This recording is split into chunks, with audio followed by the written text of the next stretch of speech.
And I remember going into the porta potty, and again, I had the feeling that like I got into the other side of this and everything was good. And then once I'm in the porta potty and I did my business, I couldn't find my way out of it.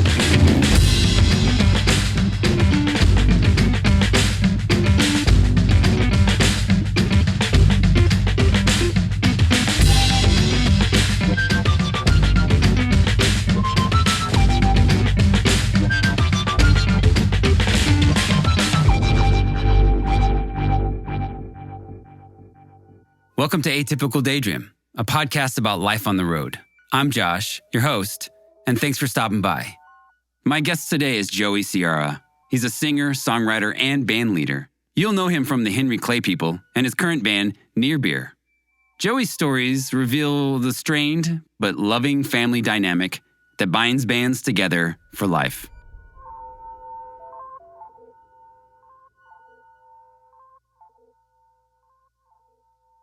I think I have to give a little bit of context about this one on just, again, where we were at on the tour. You cease to be who you were after 3 weeks on the road. And this one, we were probably like week 5.5 or so. I don't know the exact location of this, but it's somewhere between Denver and Kansas City in this vast nowhere land of either like East Colorado, West Kansas, somewhere in between there. Also, context-wise, you need to know that our band was not getting along very well at this point. It is that part of the tour where everybody has like their van pod. I would always sit in the very far back, and I would have like my pillow, and I would put in headphones and just, and whoever was driving the van would get to listen to their music. And at that point, we just all were kind of like, oh, John's playing XTC again. Or like, oh, Andy's going to play Killer's album, and everybody puts their headphones on and checks out. So the people that you need to know in this band, besides me telling the story, and I'm not that functional to this story, but you have John. John was the oldest one in the band, bass player, the really greatest guy you ever meet, except when he's on tour, the dude is a fucking grump.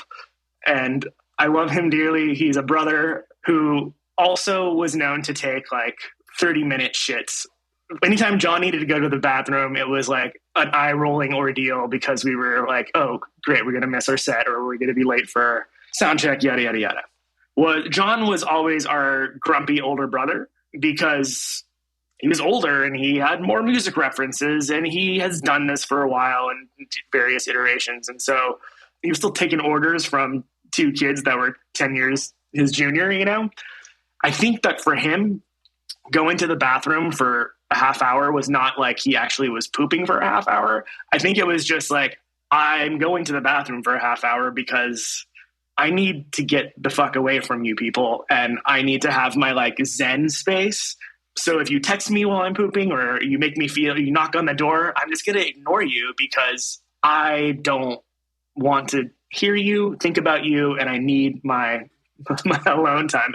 Jordan, our keyboard player, is a very sweet, innocent man. And he's a bit nerdy and probably wouldn't fare well in a street fight. Our friend Ryan was tour managing for us, and he is also kind of a timid wimp of a guy. I'm a timid wimp of a guy. My brother's a timid wimp of a guy. Jordan's a timid wimp of a guy. John is the long pooper. Our drummer, I think, was Mike too. So we had Mike. Regardless, nobody in our band is particularly tough. We're a very not tough rock and roll band. We go and needed to fill up the gas in the van, stop at a gas station. It's one of those gas stations that's also a truck stop with showers and all that stuff. And I remember me and Jordan were the first ones to go, and we go pee in the bathroom. I pee first, and I'm walking out. And as I'm walking out, there's this giant dude who like walks in, and he just like gave me a look and a vibe that was like, made me feel like, oh, I don't know, I think I need to get out of here. So I go back out to the van. Jordan comes out a few minutes later and it was like, dude, did you see that guy who like went in right after you? And I was like, yeah, that guy it was just a vibe to him that made me feel uneasy. He's like, yeah, dude, I was peeing, and then I felt somebody was like right behind me, and I turned around and this guy was like windmilling his dick. Just his pants were down and he was just like full circles with his dick, just like showing off like a trick that he can do. And obviously I took one look and just like didn't even wash my hands, and I just came out to the van. And as he was doing that, John, our bass player, who again has a history of taking 30-minute shits, goes into that bathroom and now is sitting in the bathroom, or as far as we know, is like in the bathroom with somebody who is doing dick acrobatics. And maybe that's just his like prologue to other things that he wants to do to unwilling wimps and bands.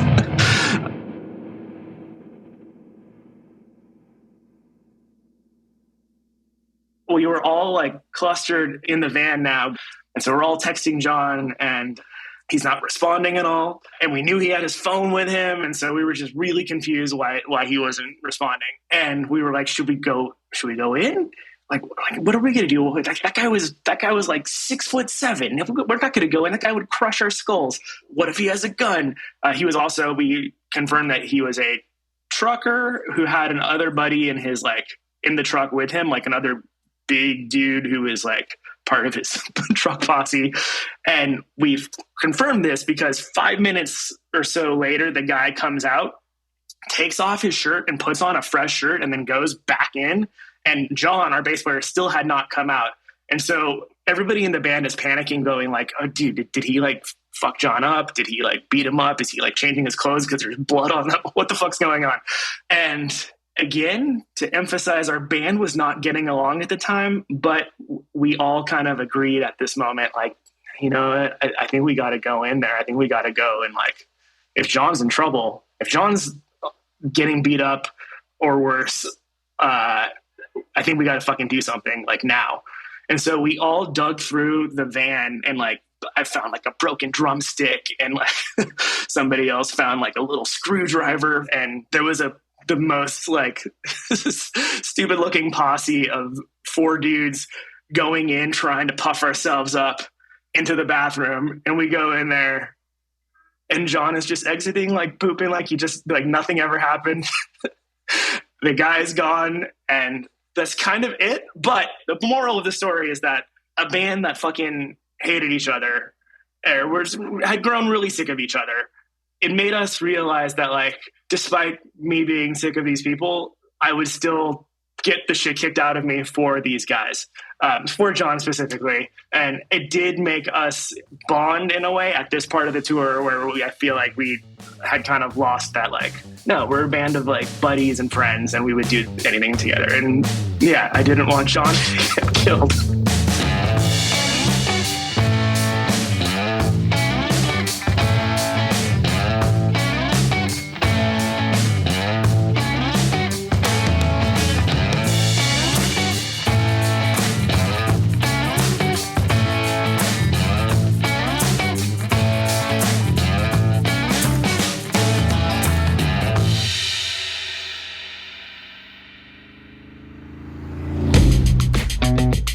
Hey, Josh here.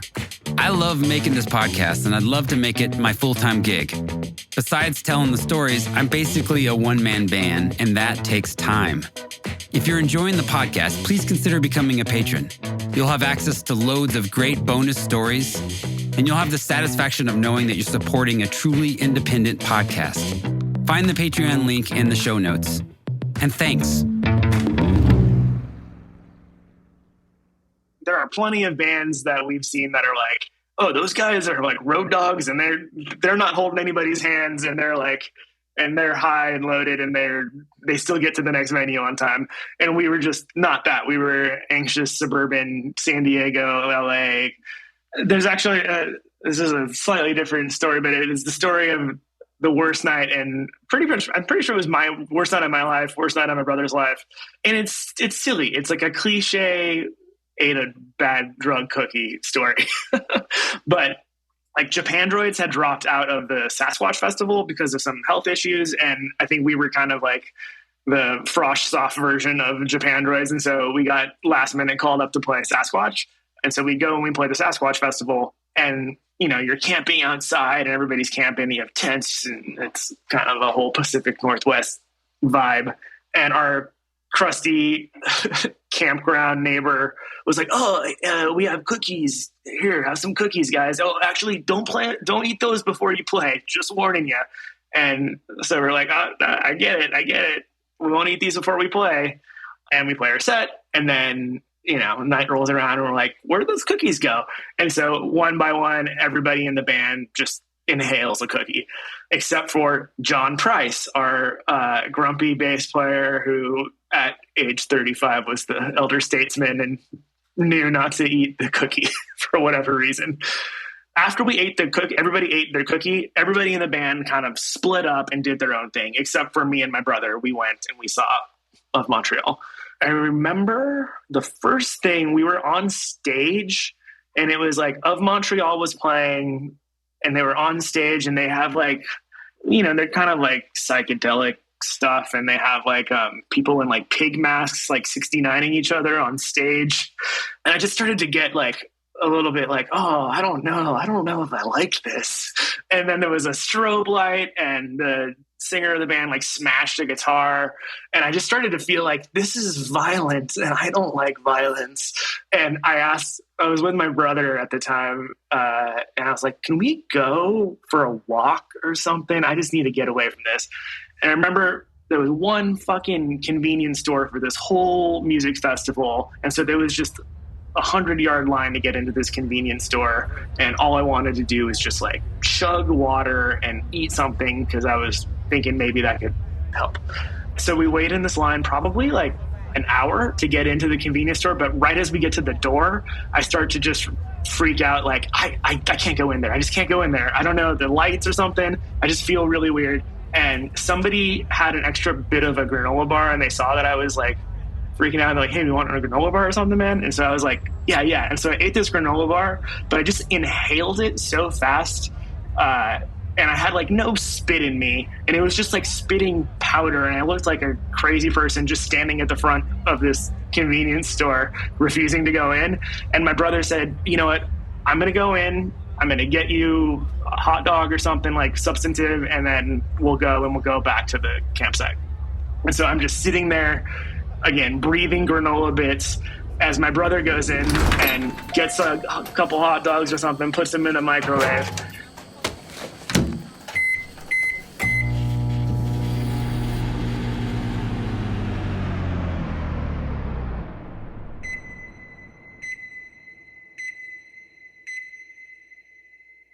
And I guess somebody came up to him and they were like, dude, I don't know if you know this, but you haven't moved in like 10 minutes and the hot dogs are not like, you never hit like start on the microwave. And then my brother was like, oh, okay. And then he leaves he just walks out the store. He doesn't get the hot dog, doesn't get anything. And so now we're both like not in good shape walking back. And it took us a while to find where we camped. And we like ended up like watching Red Hot Chili Peppers for a second. And then just being like, I don't know, man. I don't know. Like, we need to get back. This isn't right. So we get back to our van, finally find the van, and we're lying in the tent and proceeded to just feel like I was falling into the ground and all this shit. And I told him, I'm like, get John, because John, our responsible bass player, was on the other tent. So Andy goes to the other tent. I think Andy, seeing me freak out, like started to really like freak him out. By the time he gets to John, he's like, hey, just so you know, Joey's really freaking out. I think we need to figure out if there was anything else in those cookies. And he's paranoid and he wants to like call an ambulance. And I can hear him because he's, 10 feet away from me. And I hear him go like, actually, you know what, to be honest, I'm freaking out too. So, can you actually talk me down, John? And I'm like frozen hearing him say all this. And then I hear John kind of just like being kind of the annoyed parent, like, ugh, you idiots. You're going to be fine. This is totally fine. And then Andy was like, John, can you hold my hand? And so John is like holding Andy's hand. Andy's outside the tent and they're holding, what I didn't realize is that Mike was like right there and they're holding hands like right above Mike. Who's just like was trying to just take a nap between them. And Mike also had a cookie, and Mike's like, you guys, I've done every drug in the book and I wasn't freaking out, but now seeing you freak out is like really freaking me out. And like, you guys holding hands like right above me. I don't know, man. This is weird. And then Andy said, yeah, this is weird. I think I'm going to be sick.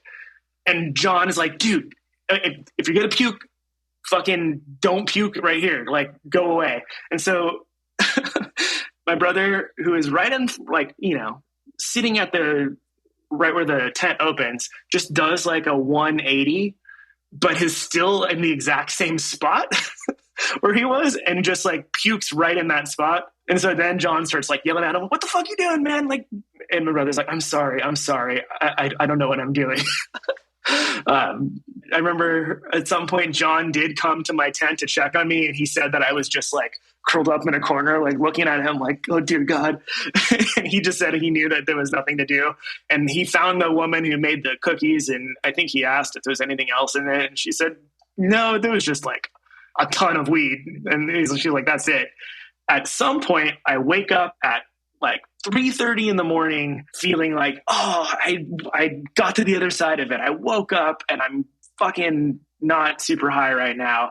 And I go outside, and Jordan, our keyboard player, who God knows what he had been doing this whole time, I just look and he is like in the middle of a field just staring up at the sky. And I'm like, Jordy, what are you doing? He's like, I don't know, man.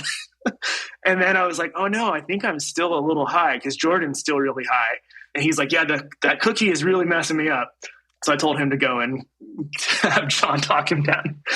And then I go to the Porta Potty because it is, a music festival. And I remember going into the Porta Potty, and again, I had the feeling that like I'd gotten to the other side of this and everything was good. And then once I'm in the Porta Potty and I did my business, I couldn't find my way out of it. And it's this, I started hearing like a fucking marching band. I was like hallucinating a marching band was playing, and it's dark, and I was like feeling my way with my hands around a fucking porta potty, which is a porta potty after night 2 of a music festival is not a good place to be.